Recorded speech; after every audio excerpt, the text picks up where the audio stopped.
Tonight, breaking news as we come on the air. Election night in America. The critical midterm election in a deeply divided country. The first exit polls coming in now. What they reveal already.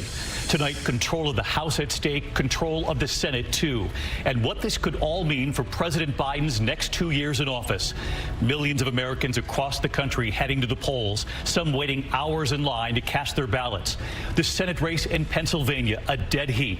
John Fetterman against Dr. Mehmet Oz. In Georgia, a razor-thin race there as well. Senator Raphael Warnock against Herschel Walker. Republicans need to gain just 1 seat to take back control of the Senate. They need 5 seats to flip the House. 45 million Americans voting early. Elections officials already pointing to a midterm record for early turnout. Eva Pilgrim and Steve Osensami live in the battlegrounds. Rick Klein and Rachel Scott at the big boards tonight. They'll show us what to look for early in the night. Also, the other news this Tuesday night, a hurricane warning now in effect for much of Florida. Mandatory evacuations underway in some areas. Nicole gaining strength tonight, expected to make landfall as a hurricane, then moving right up the East Coast into the Northeast. Georgia, the Carolinas, Washington, D.C., New York to Boston. Ginger Z standing by in Florida with the timing and the track tonight. The war in Ukraine, of course, this is another issue we'll cover on this election. And tonight, what President Zelensky is now suggesting when it comes to talks with Vladimir Putin. Here at home, the high school shooting in Seattle, what authorities have now revealed. Also, the search at this hour, 1 person killed, 3 rescued, reports of others swept away in flooding. And at the end tonight, the Powerball mystery. What happened last night? We do have a word of a winner now, and the store owner we've also learned who won big, what he was given today. From ABC News election headquarters in New York, this is a special edition of World News Tonight with David Muir. And good evening tonight from ABC News election headquarters here in New York City. This room will be full just moments from now. Election day in America in a country deeply divided. The final votes are being cast in the crucial midterm elections, one of the most consequential midterm elections in U.S. history. Control of the Senate at stake, control of the House at stake. The first exit polls just coming in, the issues driving voters. Voter interest very high this year. 45 million Americans casting their ballots early, in person or by mail, setting a record. Authorities tonight say more than in any other midterm election. But that also means the ballots could take some time to count, especially with so many key battleground races so very close. Get ready for quite a night here on ABC. Tonight, those first clues from the preliminary exit polls, voters who cast ballots today, as well as those who voted early or who mailed in their ballots, all included here. Take a look tonight. Voters asked which of these issues mattered most when they voted. 32% said inflation, 27% said abortion, followed by crime, gun policy, and immigration. Asked which party they trust to handle inflation, 42% said Democrats, 54% said the Republicans. And asked whether they approve of President Biden's job performance, 45% said they approve, 55% disapprove. And there are 2 numbers tonight that you will hear again and again during our election night coverage all night long. They are 1 and 5. Republicans need a net gain of just 1 seat to take back control of the Senate, a net gain of just 5 seats to take control of the House. And one of those key Senate races, the Senate race in Pennsylvania tonight. Democrat Lieutenant Governor John Fetterman voting this morning in his hometown of Braddock, Pennsylvania. Republican Dr. Mehmet Oz voting near his home in suburban Philadelphia. And ABC's Eva Pilgrim leading us off tonight in Pittsburgh. In Pennsylvania this morning, the Democrat in the nation's most watched Senate race driving himself to the polls in his pickup truck. How you feeling this morning? John Fetterman campaigning as a fighter for the little guy, saying his recent stroke has made him a stronger, more empathetic candidate. This is what recovery from a stroke looks like 5 months ago. Sometimes I'm going to miss some words. Sometimes I'm going to mush 2 words together. But one thing I absolutely will always get right is making sure that we stand for the important things in Washington, D.C. His Republican rival, Dr. Mehmet Oz, voting in the suburbs of Philadelphia, where he moved just about 2 years ago and where he's focused his efforts in the home stretch. Pennsylvania is sending a very clear message to Washington. We want less radicalism and more balance. Oz won the Republican nomination with the strong support of former President Trump, who campaigned here over the weekend. But in the final days, Oz pitching himself as a moderate voice. So I'm asking you now to be braver than ever. This is a transformative election. Today, many voters we spoke with focused on kitchen table issues, the economy, and inflation. I walk into the grocery store and I'll walk by something. I'm like, I can't afford that, and just keep right on walking. But other factors also coming into play. Reproductive rights, to me, obviously, a lot of it just the idea of people that supported the insurrection then being in office, people who don't want to recognize legitimate elections as being actual elections. Some voters telling me that this year in Pennsylvania, it's been a difficult choice. Everything's wrong in this country right now. Their economy's bad. But the thing that bothers me is that both parties are just so derisive, and they're not focusing on helping us. It's all about themselves. Always good to hear from the voters. Eva Pilgrim with us live from Pittsburgh tonight. And Eva, another key race, of course, right there in Pennsylvania, the race for governor tonight. The Democrat in that race, Josh Shapiro, going into Election Day today with a very strong lead in the polls. And this is a question we're going to be discussing on election night coverage here. Will that help his fellow Democrat, John Fetterman, get over the finish line, or will some there in Pennsylvania decide to split their vote, maybe go for a Democrat for governor, but then a Republican for Senate? We just have to wait and see. That's right, David. We're at the Fetterman campaign event tonight here in Pittsburgh, and we have heard from voters across the state that they are going to split their vote. Some Republicans that we've talked to say they're voting for Shapiro, saying that Mastriano, the Republican candidate, is just too extreme. But then others tell us that they are voting straight ticket. This dynamic between these two races and how tight the Senate race is really adds an element that is unknown.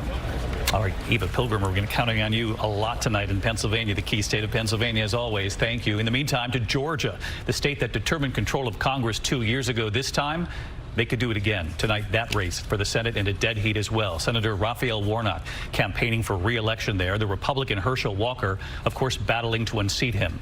And another heated Georgia race we're watching, the rematch between Governor Brian Kemp and his challenger, Stacey Abrams. Steve Osunsami in Atlanta tonight. There were no lines at this polling place this morning outside the governor's hometown of Athens, Georgia. How you doing? Where Republican Brian Kemp and his family went to vote for his re-election.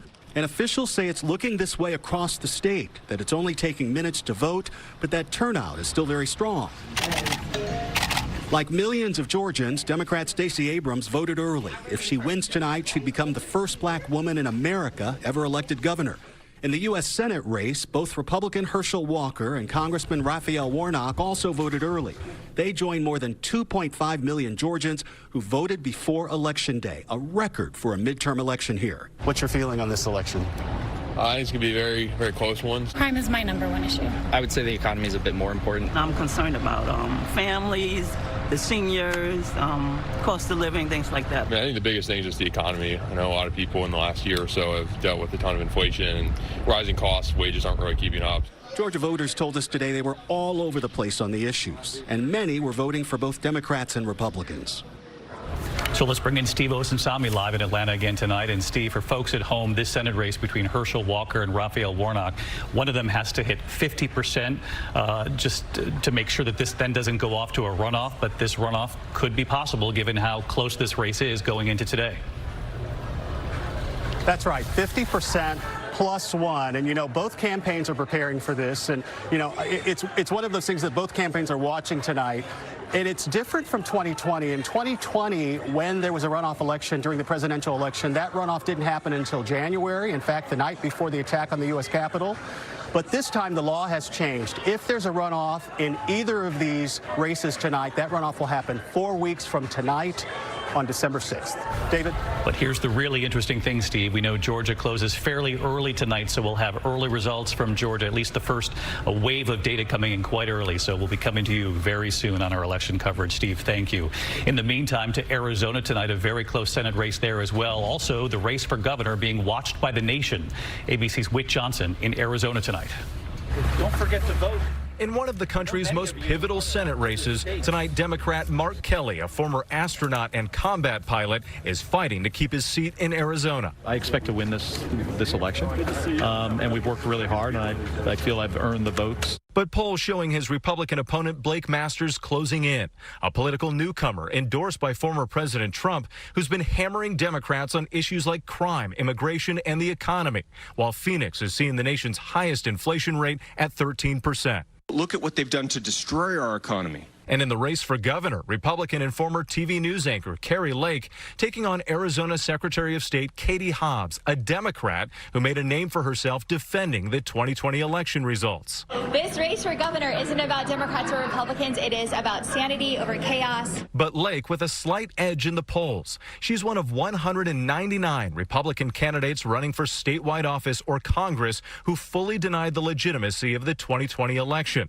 Another 61 have raised doubts about the results. And just last night, hours before polls opened, Lake was already casting doubt on the integrity of this election. I'm worried about tomorrow. Who's worried about tomorrow? And these bastards back there don't want us talking about stolen elections. Kari Lake, a Trump favorite and already considered a potential running mate in 2024. And on the eve of the midterm election, the former president putting the focus on himself, all but declaring he's running, with plans to make it official next Tuesday. I'm going to be making a very big announcement on Tuesday, November 15th at Mar-a-Lago in Palm Beach, Florida.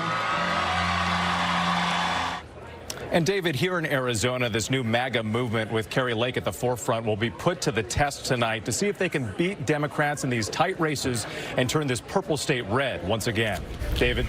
Wade Johnson tonight will be diving into what former President Trump said on our election night coverage as well. Somehow making headlines again. Witter, thanks to you. We'll see you shortly on our election coverage. In the meantime, let's get right over to the big boards. Rick Klein, Rachel Scott will be here with us and the whole team. And Rick, I just wanted to give folks at home who are watching tonight sort of an early viewer's guide to some signals that might say, well, this is the way the night might go. David, it's going to be a late night. We're going to get some important signals very early in that night. The two battlegrounds that we've been covering and spending so much time talking about, both Pennsylvania and Georgia, they are relatively early poll closings. We're going to get a big indication early on in the night where it's going, even if we don't necessarily get final results for a couple more hours. And then looking at some key bellwethers. Up in New Hampshire, the Democrat Maggie Hassan trying to hold on. That would be a disaster for Democrats if she were to lose to her MAGA alliance challenger. Then where are Democrats on offense? North Carolina, where Sherry Beasley has kept things a little bit closer than a lot of people expected for a Democrat, and Ohio, where Tim Ryan has run a very strong campaign against J.D. Vance. The question, is that just too red a state to overcome? But the Democrats actually have some chances to pick up a seat or two. Again, very early in the night, we'll have our first data from all these states. And you're right. And Maggie Hassan in New Hampshire, if that ends up being a lot closer than we thought, that could be trouble for the Democrats we'll be watching. Thank you, Rick. Right over to Rachel Scott, who covers Congress. And you always give us the context which we so appreciate. Any president who in the party in power in the White House faces a very difficult midterm election. Exactly, David. And we did some homework to see how former presidents did in their first midterm election. So starting in 2010, you may remember former President Barack Obama. He called this a shellacking, 44% approval rating. Well, guess what? He lost 63 seats in the House. 2018, former President Donald Trump, 40% approval rating. He lost 40 seats in the House. President Biden not sitting too far from where former President Donald Trump was in 2018. So we'll see what the numbers are. Again, they only need to gain 5 seats, the Republicans, to take control. Quickly, show us Virginia, because I know there's a district there, a couple districts that you're watching closely, which again could be real bellwethers for the rest of the night to see how Democrats or Republicans are doing. David, I have my eyes on Abigail Spanberger's district near Washington, D.C., Elaine Luria's district, a member of the January 6th Select Committee. These are two Democrats who flipped these seats in 2018. President Biden won in both of these districts, and then 1 year later, the Republican governor Glenn Youngkin won here as well. This will give us an early indicator into how Republicans are doing. If they can flip both, they're off to a good start. Yeah, if Glenn Youngkin wins there, it's going to be a challenge for these Democrats to hold on to those seats. Rachel, thank you. We'll see you just a short time from now. Of course, Rachel, Rick, Whit, Steve, Eva, the entire team will be here, and standing by just off to the side, John Carl, Cecilia Vega, Lindsay Davis, Martha Raddatz. We'll all be here in our election headquarters and all across the country live in the battlegrounds. Our live coverage all night long. We begin at 8 p.m. Eastern on the network. As those first results come in, we'll be here right here to guide you through it. Expect the unexpected. There are always surprises. Rick Klein tells us that every single day here. Again, our live coverage right after World News Tonight. We'll see you for that shortly. We do have a lot of other news to get to this Tuesday evening, though, as voters go to the polls. A hurricane now bearing down on Florida. Mandatory evacuations ordered in 2 counties already. Nicole is gaining strength tonight, expected to make landfall as a hurricane, then moving up into the east In fact, right into the northeast. Our chief meteorologist Ginger Z with the timing and the track. She's in Cocoa Beach, Florida tonight. David, we are in a hurricane warning here from the Space Coast up to Daytona Beach down to West Palm. So I want to take you to the map so you can see the timing of this. This is a Thursday, early Thursday landfall. And the impact is going to be wide, not just what you see in the cone, but well beyond it. It's going to take a sharp turn into Georgia, eventually South and North Carolina and up the East Coast. But before it does that, I'm most concerned about beach erosion, surge up to 5 feet, isolated tornadoes, and that 600 miles wide where you could see tropical storm force winds. Then watch for that heavy rain inland as it moves north. This is very late in the season to have a hurricane making landfall. David. All right, Ginger Z live there in Florida tonight where the wind is already picking up. Ginger will be watching you on GMA in the morning. We turn now to the war in Ukraine tonight. Another major issue we'll cover on this election night. And tonight what President Zelensky is now suggesting when it comes to talks with Vladimir Putin. James Longman in Kyiv again tonight. Tonight, Ukrainian President Zelensky softening his tone slightly on the possibility of negotiations with Russia. In the fall, with drones and missiles raining down on his country, Zelensky signed a decree ruling out talks with Vladimir Putin. He told David why he felt it was impossible. It's a question of dialogue with terrorists. You cannot discuss anything with terrorists. But after recent reports that the US is privately asking Ukraine to show it is open to talks, even with Putin in power, Zelensky told the UN climate summit he wants the international community to force Russia into genuine peace negotiations. But Zelensky's conditions remain the same: return of all occupied lands, the prosecution of war crimes, and reparations. His comments come as Ukraine watches, with some nervousness, for the outcome of US elections. We have midterms coming, the midterm elections, and are you at all concerned about the balance of power and the continuing support from the U.S.? We of course, all these details will have influence on Ukraine. Yes, I follow, but that is a decision of American people, and I don't want to, even if I can, even if I could, I don't want to have any influence on this decision. David, the reality is that negotiations with Russia are still a long way off. And tonight, Ukrainians will be watching the American elections very closely to see what impact they might have on future U.S. help for this country. David? All right, James Longman in Kyiv tonight. James, we'll see you for our election coverage as well a little later tonight. When we come back here in the meantime, the high school shooting in Seattle tonight, what authorities have now revealed, and the search underway at this hour. 1 person killed, 3 rescued, reports of others swept away in flooding here in the U.S. Tonight, rescue teams are searching for victims swept away by deadly flooding in Ontario, California. That's just east of Los Angeles. Authorities say at least 1 person was killed and 2 others are still missing tonight. The victims were caught in the current and pulled down a storm drain. 3 others have been rescued. The search is being slowed now by the bad weather. On this election day, there were many who noticed something before the sun came up this morning. The spectacular image in the sky very early. A total lunar eclipse taking place across North America overnight. The initial phase beginning just after 3 in the morning, reaching totality at about 5:17 in the morning. The blood moon appearing red in the Earth's shadow. Won't be another one until 2025. When we come back here tonight, what happened with the Powerball last night? We now have the answer and something we weren't expecting. ABC World News Tonight with David Muir, sponsored by Voya Financial. Finally tonight, before we go, there's 1 person in America holding on to the winning Powerball ticket worth more than $2 billion. It turns out a technical issue in Minnesota last night forced millions of people across the country to wait until this morning for the drawing. The winning ticket was sold at Joe's Service Center in Altadena, California. We've learned the store's owner received a $1 million check for selling that ticket. He says he's going to spend it now on his children and on his 11 grandchildren. And as for the unknown winner, the owner said somebody's lucky. He said, we're happy for them. We're a little envious, too, but we're happy. By the way, as you know, election night is here. So is the team. I wish you could see everyone around the corner here ready to jump into their seats. Keep it right here at ABC. Our live coverage begins just a short time from now. A big night ahead. Election night in America. We'll see you in just a moment. Good night.